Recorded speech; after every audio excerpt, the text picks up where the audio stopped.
Good morning, good evening, good night, wherever in the world you're watching this video. Welcome to the Afterthought here. And in this video, I'll tell you how not to fall for the trap. Now, what I mean by trap is that Vegas isn't always right in their predictions. Because both games, the spread was a whole lot different than what the final score predicted. For example, in the New England Patriots Jaguars game, that spread was actually by 7.5 points. And then the Patriots barely defeated Jaguars by 3 points. Tom Brady had to make a last minute effort to try and come back and win that game. The Jaguars had them down 20-10, and then the Patriots found a way to come back. Okay, that spread, like I said, was 7.5 points. They thought it was gonna be a higher scoring game like the Pittsburgh Steelers game. But Patriots, like I told y'all, have a much better defense than the Steelers. Steelers had no defense. That's why the game went the way it did. Now you look in the Eagles side. When Eagles defeated Minnesota, Eagles went overboard. The Eagles basically, not only did they had Minnesota down, they kicked them while they were down. I mean, they beat the living hell out of the Vikings. I guarantee you the point spread, and I called my Uncle Nate in Vegas. He said the point spread in that Eagles Vikings game was 9 points. Eagles went overboard. Nobody in a right mind thought it was going to be a straight up blowout. I sure didn't. I thought the way the Vikings have played all season, the way they played against New Orleans, that they had what it took to beat the Eagles, that just wasn't the case. Philadelphia basically did their homework against Chase Keenum. I mean, they locked him completely down. But I did say this, I said it previously, the Eagles got tired of everybody calling them the underdogs. The Eagles have felt disrespected by not only these media, but these analysts and everybody else that don't take them seriously. Everybody ain't taking Nick Foles seriously neither. Me, personally, I knew how good Nick Foles was, but I didn't think he was going to handle it. I thought it would have been the other way around. But I guess I was just dead wrong. Now, shouts out to Future Sports because he called this down the middle. He said it was going to be Patriots Eagles. Shouts out to my subs. I think Caper said this too. Copperhead, I think they said it too. Caper said it was going to be Caper. I think Caper FY even said it was going to be Eagles Patriots. So I guess he won $1 million. That's good for him. But you know what I'm saying? I was wrong on my prediction. And I'll take the L. I'll take the loss. But I know Jaguars, see, the problem with these young teams is that they have a problem with closing out games. And I'm going to get to that a little later. But this is why, man. Like I said, Vegas don't always tell the truth at all. See, this is what goes on in Vegas right now. When Vegas makes the spread, they're only making the spread off its prediction. Whoever the person in charge of making the gamble, making a bet inside the casino, they're only going to call out the spread and what they think the game is going to go down. But everybody still make their own predictions. Okay, how people make money is that you got one person, okay, like for example, right? 50 people are gonna it's like for the Super Bowl, right? 50 people are gonna vote for the Patriots and like 50 people are gonna vote for the Eagles. 50% of people are voting for the Patriots, half the other people are gonna vote for the Eagles. Okay? The 50% of people are gonna make their spread predictions because everybody not gonna exactly go with Vegas predictions, but everybody not gonna pay attention to what Vegas is doing either. And then the other 50% is gonna go with their own spread prediction with the Eagles. The only time you see people going with the exact spread for the Vegas is if they want to make a safe bet. So because like I said, Vegas has experts who try to predict the allies they gave too. I think that's what that machine Future Sports might have been talking about. That's like the only machine they really got. Is that machine just calculates the performance of each teams, and that only machine calculates the odds by the stats. That's the only machine Vegas uses to basically make their predictions. The machine calculates how much stats each team did, and they try to go with who's the better team. But that doesn't always count either. So basically, you know what I'm saying? Whoever wins, let's say if New England beats Philadelphia, that means the people who betted on the Eagles, their money going to go towards the winners of the Patriots. And that's just how it goes, and vice versa. It's like, you know what I'm saying? If the Patriots lose and then the winners of the Eagles, they're going to get the money from the Patriots bettors. Vegas really doesn't get none of that money at all. Vegas just using the money opponents use. All Vegas gonna do is, let's say if you lose a bet, they're gonna take your money and give it to the winner. That's all Vegas really do. They play against the people who are participating in their casino. This is why Vegas doesn't go broke. They're using recycled money. They're using money that the loser lost going to the winner. And let's say if the winner made the right prediction, then they get double that money. Okay, any money that's left over is gonna go to the winners and double. That's why you see some people, they'll bet $1,000, come up with 1,100 or come up with 20 grand. And the real pros, the real professionals who really know how to bet these games, like I said, a lot of them are not on YouTube. They're not going to tell you anything about their secrets. Why? Because they don't want nobody to use that against them. So I think I said that before. These people that really know how to gamble, really know how to cover the spreads, they're not going to, like I said, they're not going to be revealing these secrets. They're not going to reveal any techniques. They're going to stay quiet. They're going to keep their prediction to themselves. But yeah, that's why I told you, man, like looking at the Vegas, looking at spreads is sometimes a trap. Because you could be trapped into choosing the wrong team.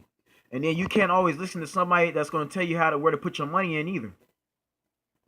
Because you got some people that get on YouTube, that get on these social media, and they troll people to make the pick that they want them to pick. Meanwhile, they're going to make a bet against that same team they told you to pick. Like some of y'all watched my first video for Super Bowl 51. ROG, Hubbard, Warrior of the Truth, Barbie Bizarre, and Cut Productions. I think some of them were all trying to troll you. That's all they were doing. They were trolling. RG live in Vegas. That man pretty much trolled everybody to choose the Colts and Vikings. While the teams he actually bet on was not the Colts and Vikings at all. He was straight up lying to all of you. He bet against those teams. Just the only team he didn't bet on was the Patriots. He was betting against the Patriots like a stupid ass. Y'all excuse my language. That's just how it is. He really is a dumbass.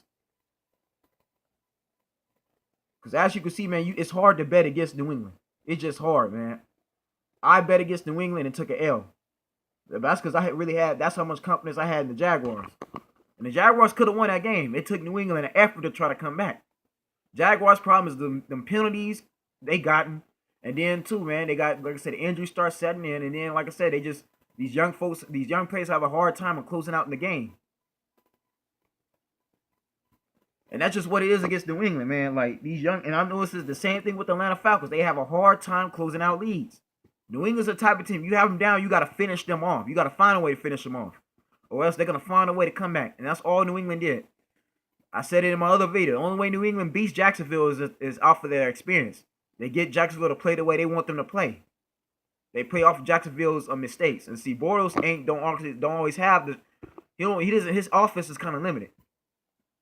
New England got way more pieces than he does. But still, man, that was a head up game. Jaguars could just as easily won that game. But New England being the Super Bowl champs, and y'all gotta understand too, this core New England has been to 2 Super Bowls in the past 5 years. This is now their 3rd Super Bowl together. Even though Edelman's not here, you still have Gronkowski, Tom Brady, you have Devin McCourty, Chris Hogan, Danny Amendola. Like I said, that core has been to 2 Super Bowls. They're beating the Seattle Seahawks and Atlanta Falcons, and now they're on their way to facing the Eagles. And see, the thing about Bill Belichick don't know how to beat you with a whole lot of Pro Bowl players either. A whole lot of all-stars on his team, he don't have that. He don't have a whole lot of top-name guys. I think only James Harrison, Darrelle Revis, I think Junior Seau and Randy Moss was the only 4 bowlers he ever acquired in free agency to come play for him. Everybody else was either drafted on that team, he made Pro Bowlers, he made legends, or everybody else was just mediocre at best. They were 2nd or 3rd string players. Because, for example, right, you look at Chris Hogan. Chris Hogan was a Buffalo Bill when he first started into the NFL a few years ago, okay? He was on the Bills, but see, the problem with the Bills is the Bills didn't have the team they had now. They didn't have the coaching staff or the management. Okay, the Bills was trash until the Patriots signed Chris Hogan and made him, you know what I'm saying, made him into a star. They gave him more routes, they gave him more plays, and then, you know what I'm saying, Chris Hogan came through for them in the Super Bowl. Same thing with Danny Amendola. Danny Amendola was a St. Louis Ram with Jeff Fisher all those years. I mean, just like I said, nobody knew who he was. I mean, yeah, he was a draft pick. He was a decent draft pick. But when he got to the Rams didn't hardly do anything with him. They didn't know what to do with him. When he got to the Patriots, Bill Belichick saw fit to use him and was able to utilize him and was able to put plays for Danny Amendola to do, and then Danny Amendola fit right in and helped them beat the Seattle Seahawks in Super Bowl 49. And then you look at players like Danny Woodhead. Those that remember him. Danny Woodhead was in the Super Bowls when New England lost to the Giants. Danny Woodhead was on my Dallas Cowboys and got cut. Damian Amendola was just a low tier player that nobody really cared about until Bill Belichick saw potential and used him. So it's not the fact that the Patriots, because Patriots don't have to cheat to beat you, is that they're beating you with guys who are not Hall of Fame players. I told you, man, New England didn't really have too many Hall of Fame players on their team. The only other Hall of Fame player on the team that actually was drafted a Patriot was Teddy Bruschi, Willie McGinnis, and Tom Brady. It was just really them three. Everybody else like Deion Branch, Wes Welker, Ty Law. Okay, like I said, decent players. Kevin Falk, Corey Dillon. They were decent players. They'll say they were great players for their position. They just not Hall of Fame players. They're not to the level of Barry or Deion Sanders. They're not Shannon Sharp. They're not Jerry Rice. They're not Ray Lewis. Yeah, Vince Wilfork was excellent for him, but like I said, he's not Bruce Smith. He's not one to steal curtain. He's not a mean Joe Green. But still, New England beat you. Why? Because of the talent. Tom Brady is the best quarterback in NFL history. I just give him his credit. He's the best quarterback. And see, Tom Brady knows that in this Super Bowl now, he's on his way to become Michael Jordan. He wants to be like Mike. He wants to retire with 6 rings on his finger. He's getting tight. His rival was the Pittsburgh Steelers. Just in case y'all didn't know, this is why the Steelers hate the Patriots so much. Tom Brady wants to top the Steelers and get 6. So Steelers will no longer be the best franchise in the league no more. That's why Tom Brady signed a 2-year extension. His mission is to get at least 7 rings. 7. That's the number New England Patriots are going for with Tom Brady. He wants to get 7. Because, yeah, even if Tom Brady wins the Super Bowl, he might not even necessarily retire. He may think about it, but no, he's going to play till his contract's up, which is next season. The man wants 7 rings on his finger. He wants to be the only player with 7. He wants to retire with New England going out as the best franchise in the NFL. And see, with the way the Steelers going, the Steelers might not be winning a Super Bowl or might not get to a Super Bowl for a long time, actually. We know how the Steelers are going. The Steelers are going through all kinds of problems. Now, as for the Eagles, like I told you, man, they got tired of being underdogs. The Vikings, I seriously thought the Vikings were going to give them a better challenge, but the Eagles just showed you otherwise. The Eagles basically showed everybody why they're the number 1 seed in the NFL as far as the NFC goes. They're proven to have the best defense. That defense, basically, Keenum could not get no open looks at all. Stephon Diggs got shut down. They jammed him up. I mean, Eagles did everything right defensively. And then Nick Foles, look at the points he put up. Now, I did tell you, man, Blunt and Ajayi were beasting this whole season. Them running backs made a whole lot of difference. I told you, the key to the winning that game was going to be converting on 3rd down. Keeping your defense fresh. Foles was able to do that with his offense. Vikings, on the other hand, you know what I'm saying, that defense got worn out. They had too much of a long night. Chase Keenum, just like I said, he folded under pressure. He choked.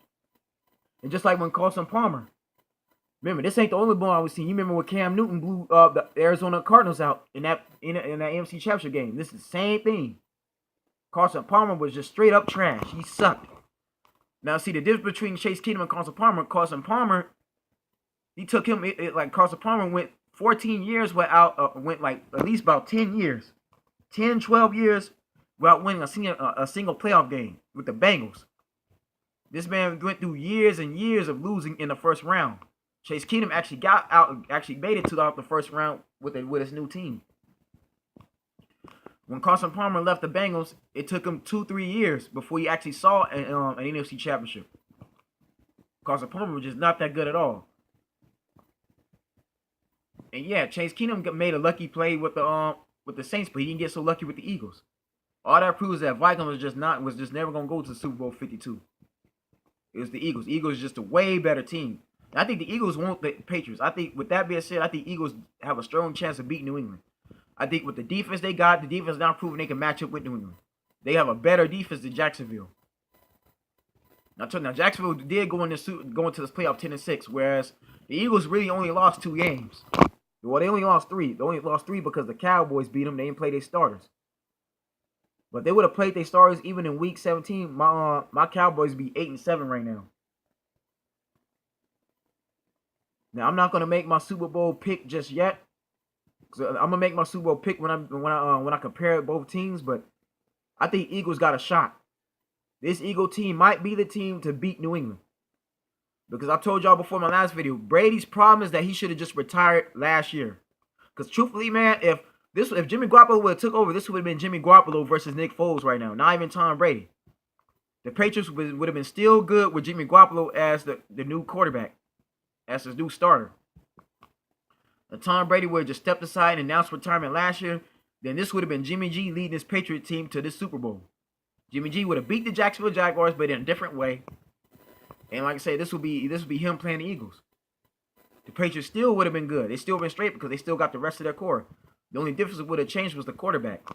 But I told you, man, Vegas ain't always right. So that's just proved it right there. The Eagles-Vikings game, them Eagles went overboard. I told you, man, the Eagles didn't care about the spread at all. They just didn't. They wasn't focused on the spread. Their mindset was, look who we got to play in the Super Bowl. We got to play two of the most toughest teams, defense we're going to face. So I told you, if the Jaguars would have beaten this New England Patriots, it would have been no doubt in my mind. Eagles would have had a tough time defensively. But you going against a defending championship Patriot team that's been to the Super Bowl 2 years in the last 5 years. So Eagles coming to bring their A game. They playing their best football. I believe the Eagles want New England anyway. They want that rematch. Eagles in their mind want to knock off Tom Brady. They want to be the team, just like the Giants, to beat the best in the NFL. That's why they played the Vikings so hard. So that's all it was. Vikings just got their ass kicked. I mean, that was just a beating. That was one of the worst beatings ever. They beat them worse than when Cam Newton did to the Arizona Cardinals in 2015. Go back and look at that Arizona versus Carolina game. Because, I mean, Fitzgerald, he got embarrassed. That was horrible. I mean, Carson Palmer got exposed for who he really is. He just plays sucks. But Keenum, man, I thought Keenum would have did better. Even then, even if they would have put Sam Bradford if they would have put Sam Bradford against this Eagle team, Sam Bradford would have had no points. They probably would have just kicked a field goal. It would have been worse with Sam Bradford in the game, because Sam Bradford would throw you at least 2 or 3 interceptions. But I think this is going to be a great matchup. This is the best two teams, and Philadelphia was the number 1 team going into the NFC playoffs. They technically was. And just most of it was Carson Wentz.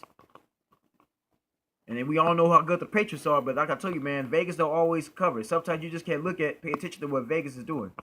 You can't look at what everybody else is putting their money on. Because a whole lot of people got misled. A whole lot of people basically got their money taken away because they thought the Vikings, I myself thought the Vikings go do it. They even did. The Eagles didn't cover the spreads at all. Like I said, the Eagles went over and beyond what the spreadsheet at Vegas had, what the casinos had.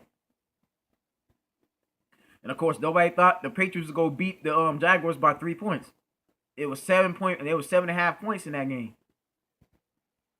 So my this is just my point I'm making to all my other videos. But Future Sports knows his football, man. I give him to that, man. He's beat me now. He's beat my prediction. He said the Eagles will go make the Super Bowl, and they did. So I congratulate Future Sports. He knows what he's talking about. I give him that credit. And I know, and that's another thing, folks. Before I end this video, be a Future Sports to me, it was just a battle. That was just a debate. I wasn't really trying to cuss him out. I wasn't really trying to go that hard on him. I was trying to prove my point. I should have did it in a more polite way, but still, you live and you learn. Everybody takes their losses, but I feel that some of them videos I did get my point across, man. And this video just proves my other point that, like I said, Vegas ain't always telling the truth. You can't always trust the spreadsheet at all. Sometimes you gotta go with your own predictions. Sometimes you gotta make your own picks. You can't always listen to what somebody tell you, because you could be, that person they tell you could be wrong. Just like I was wrong about the Vikings and the Jags. I only said Vikings and Jags because I want the Vikings to have a chance to host their own team and to host the Super Bowl in their own house. I thought they would go do the impossible. But it's just not their time yet. But I do think one of these teams are going to knock off Brady. Brady's time is up, man. He's not going to keep playing forever. One of these teams, Brady going to have to lose. Because once Tom Brady retires, Patriots know that's it for him. Their days of winning Super Bowls are going to be over for a long time. That's why they're trying to keep Brady there as much as possible. Robert Kraft is trying to keep Brady on as a New England Patriot for as long as he can. But like I said, you're in your 40s now, and Tom Brady obviously can't take no hits. For example, right, if the Eagles is able to get a hit on Tom Brady and they sack him, Tom Brady can actually break something. He can basically get injured. You know what I'm saying? He can fracture a bone. He can dislocate something. Something can actually happen. If Tom Brady gets injured in the Super Bowl against the Eagles, that's it, man. Eagles is winning this game.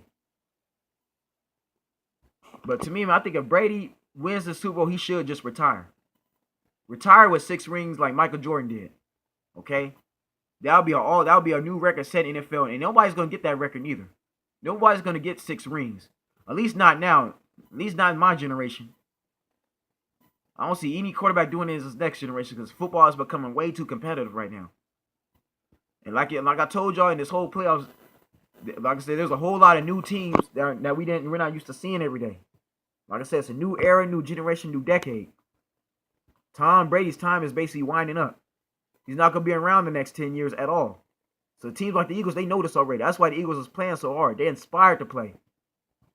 But anyways, man, y'all stay tuned because my next video is going to be the comparisons, and that's why I'll make my winner for the Super Bowl. Y'all stay blessed. Stay tuned. I'll see you soon.